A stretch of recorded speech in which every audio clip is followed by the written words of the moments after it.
नमस्कार, pulse 24 news पर आपके साथ मैं हूं सुजल वर्मा। चलिए फटाफट अंदाज में नजर डालते हैं उत्तराखंड की 20 बड़ी खबरों पर। कांग्रेस की केदारनाथ प्रतिष्ठा रक्षा पद यात्रा गढ़वाल के अलग अलग क्षेत्रों से होकर केदारनाथ में खत्म होगी।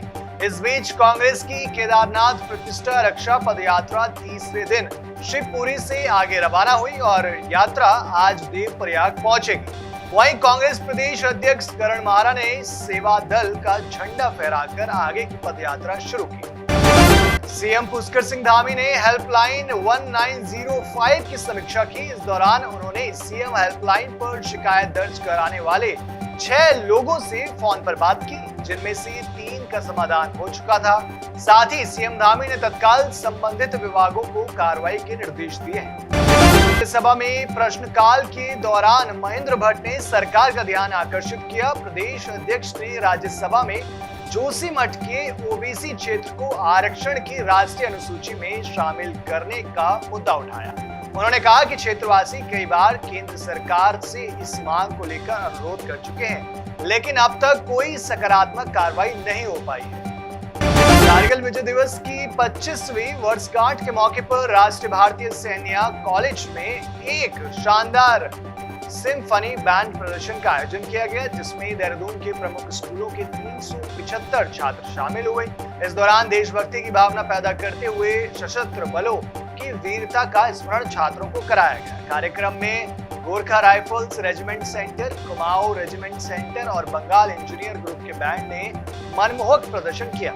बद्रीनाथ धाम के प्रवेश द्वार जोशीमठ का नाम आधिकारिक रूप से ज्योतिर्मठ हो गया है। पिछले साल उत्तराखंड के सीएम पुष्कर सिंह धामी ने नाम परिवर्तन की घोषणा की थी। इस तरह नैनीताल को कोशिया कुटोलो तहसील का भी नाम बदलकर श्री कैंची धाम कर दिया गया है। बुधवार में गढ़वाल वीरता सम्मान 2024 का आयोजन किया गया, जिसमें सैनिक कल्याण मंत्री गणेश जोशी और विधानसभा अध्यक्ष शंतु खंडूड़ी भूषण बतौर मुख्य अतिथि पहुंची और दीप प्रज्वलित कर कार्यक्रम का शुभारंभ किया गया।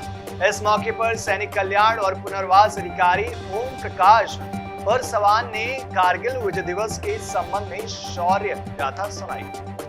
देहरादून हरिद्वार के बीच रेल लाइन दोहरीकरण को सफल बनाने के लिए रेलवे ने डबल ट्रैक सर्वे के लिए बजट का प्रावधान किया। बताया गया है कि यहाँ नए ट्रैक के साथ ही कुछ स्थानों पर सुरंग भी बनाई जाएगी। वहीं हरिद्वार तक डबल ट्रैक बिछ चुका है। उत्तराखंड में पली बड़ी प्राची डबल देव ने लंदन में देश का नाम रोशन किया है। हाल ही में यूके में इंडिया वीक की मेजबानी की, जिसमें केक आर्टिस्ट प्राची डबल देव को भी सम्मानित किया गया। उन्हें ऑक्सफोर्ड यूनिवर्सिटी में रॉयल आइसिंग आर्ट के लिए सम्मान मिला। इसके बाद उन्हें यूके संसद के हाउस ऑफ कॉमन्स में नवीन शाह सीबीई ने भी सम्मानित किया। उत्तराखंड के मसूरी क्षेत्र में मजदूरों की मानवता और सरकारी डॉक्टर की अमानवीयता एक साथ देखने को मिली। कर्ज से परेशान एक युवक ने आत्महत्या के इरादे से गंगनहर में छलांग लगाई, तो पास में मौजूद एक ऑटो चालक और 3 मजदूर उसे बचाने के लिए नहर में कूद पड़े, जिसके बाद युवक को गंभीर हालत में डासना CHC पहुंचाया गया, जहां डॉक्टर ने पुलिस केस बताते हुए युवक को प्राथमिक उपचार देने से भी इनकार कर दिया। उत्तराखंड में भारी बारिश के चलते काफी नुकसान हो रहा है। ऐसे में रुद्रप्रयाग जिले में बीती रात को बनतौली संगम पर भारी बारिश के बाद द्वितीय केदार मध्य महेश्वर धाम को जोड़ने वाला पुल बह गया, जिससे वहां पर आवाजाही ठप हो गई। साथ ही मध्य महेश्वर धाम में कई यात्रियों और कांवड़ियों के फंसने की भी सूचना मिली है। यमुना नदी में पानी आने से यमुनोत्री धाम में मंदिर परिसर को भी भारी नुकसान हुआ है। मौसम विभाग के पूर्व अनुमान के अनुसार 26 जुलाई को देहरादून में गरज के साथ भारी बारिश के आसार है। वहीं बारिश के ऑरेंज अलर्ट के मद्देनजर डीएम सोनिका ने जिले में कक्षा 1 से 12वीं तक के सभी स्कूल, कॉलेज, शैक्षणिक संस्थानों और आंगनबाड़ी केंद्रों में एक दिन का अवकाश घोषित किया है। साथ ही डीएम ने सीईओ समेत सभी प्रशासनिक अधिकारियों को आदेश का पालन कराने के निर्देश दिए। देश के पर्वतीय जिलों के साथ मैदानी इलाकों में भी आज कई दौर की तेज बारिश होने की संभावना है, जबकि मौसम विभाग ने देहरादून और बागेश्वर जिले के कुछ इलाकों में भारी से भारी बारिश का ऑरेंज अलर्ट जारी किया है। हरिद्वार में कांवड़ मेले में लगातार लाखों शिव भक्त गंगा जल भरकर रवाना हो रहे हैं। चौथे दिन हरिद्वार से 15 लाख कांवड़ यात्रियों ने गंगा जल भरा और अपने गंतव्यों की तरफ रवाना हुए। बता दें कि अब तक 27,40,000 कांवड़ यात्री गंगा जल भरकर रवाना हो चुके हैं। वहीं 9 कांवड़ियों को गंगा में डूबने से बचाया जा चुका है। हरिद्वार के एसएसपी प्रमेंद्र सिंह डोभाल ने कांवड़ यात्रियों को लेकर दी जानकारी। उन्होंने बताया कि कांवड़ यात्रा के पहले दिन 2,40,000 और दूसरे दिन 4 लाख कांवड़िए हरिद्वार पहुंचे थे। वहीं तीसरे दिन 6 लाख कांवड़ यात्री हरिद्वार से गंगा जल भरकर रवाना हुए। एसएसपी ने कहा कि बृहस्पतिवार को शाम 6 बजे तक 15 लाख शिव भक्त गंगा जल भरकर रवाना हो गए। भारी बारिश से बद्रीनाथ हाईवे पर जगह जगह मलबा आने से वाहनों की आवाजाही बाधित हो रही है। इस दौरान बद्रीनाथ धाम और हेमकुंड साहिब की यात्रा पर जा रहे करीब 700 श्रद्धालु जगह जगह फंसे रहे। वहीं भारी बारिश के बीच मलारी हाईवे लाल बाजार के पास करीब 20 मीटर तक रोड ध्वस्त हो गई।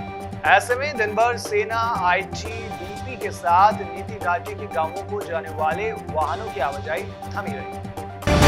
हिमालय क्षेत्रों में हो रही बारिश से बद्रीनाथ में अलकनंदा नदी का जलस्तर काफी बढ़ गया है और नदी का पानी खतरे के निशान को छू रहा है। ऐसे में पुलिस ने धाम में स्थानीय लोगों के साथ श्रद्धालुओं को अलर्ट किया। साथ ही नदी किनारे न जाने के प्रमुख घाटों के पास फ्लैक्स लगाए और पुलिस लाउड स्पीकर से लगातार लोगों से नदी किनारे न जाने का आग्रह कर रही है। बद्रीनाथ हाईवे पर पातालगंगा भूस्खलन क्षेत्र 5 साल बाद फिर सक्रिय हो गया है। बता दें कि हल्की सी बारिश होने पर भी मलबा हाईवे पर आ रहा है और चट्टानी भाग होने के कारण यहाँ वाहनों की आवाजाही खतरे के बीच हो रही। जानकारी के अनुसार यहाँ मौजूद 150 मीटर लंबी हाफ सुरंग में भी मलबा घुसने से 2 पहिया वाहन फिसल रहे। उत्तराखंड के चमोली जिले के बांसवाड़ा गांव में बादल फटने की घटना सामने आई है। नंदानगर के कारगिल बलिदानी हिम्मत सिंह नेगी के गांव बांसवाड़ा गांव के ऊपर बादल के कारण गधेरे में अचानक पानी के साथ मलबा भी आ गया। बताया गया कि बुराली में नाले के पानी से 5 घरों में मलबा गया और भवनों को आशंकित क्षति हुई है। विवादों के चलते सुर्खियों में आने के बाद ट्रेनी आईएएस पूजा खेड़कर की फील्ड ट्रेनिंग रोक दी गई। वहीं अब पूजा खेड़कर ने मसूरी स्थित लाल बहादुर शास्त्री राष्ट्रीय अकादमी से लंबी छुट्टी के लिए आवेदन किया है। अकादमी ने इस बात पर केंद्रीय कार्मिक एवं पेंशन मंत्रालय को सूचित किया है। उत्तराखंड सरकार ने राज्य की प्राकृतिक स्वच्छता बनाए रखने को लेकर निर्देश जारी किए हैं। सरकार ने प्रदेश में एंट्री करने वाले सभी वाहनों में डस्टबिन या कचरा बैग रखने के सख्त निर्देश दिए हैं। वहीं इस नियम का पालन नहीं करने वाले लोगों के चालान काटे जाएंगे। ये थी उत्तराखंड की आज की 20 बड़ी खबरें। ऐसी तमाम बड़ी खबरों के लिए आप देखते रहें पल्स 24 न्यूज।